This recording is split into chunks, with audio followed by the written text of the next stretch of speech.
ఈ మొత్తం భూముల అమ్మకము, ఈ మొత్తం భూములు గిరివి పెట్టి 10,000 కోట్లు ఏదైతే దొంగతనంగా తెచ్చిండ్రో, అలా 2 చెరువులు ఉంటే చెరువులను కూడా తాకట్టు పెట్టి తెచ్చిండ్రో, ఈ లుచ్చా పని వెనకాల ఉన్నాడు ఒక బీజేపీ ఎంపీ అని చెప్పిన.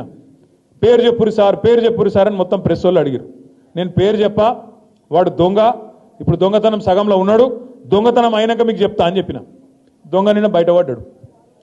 సీఎం రమేష్ అనే ఒక బీజేపీ ఎంపీ, ఆయనకు నిన్న ఈ ముఖ్యమంత్రి రేవంత్ రెడ్డి గారు ఆ లుచ్చా పనిలో కంచె గచ్చిబోలి భూములను తాకట్టు పెట్టే లుచ్చా పనిలో సహకరించినందుకు ఆయనకు నిన్న 1665 కోట్ల కాంట్రాక్టు ఫ్యూచర్ సిటీ అట. ఎవరి ఫ్యూచర్ కోసం నాకైతే తెలియదు. ఫ్యూచర్ సిటీ అట. ఆ ఫ్యూచర్ సిటీకి రోడ్ వేస్తున్నట. ఆ రోడ్డు 1665 కోట్ల రూపాయలతో వేస్తున్నట.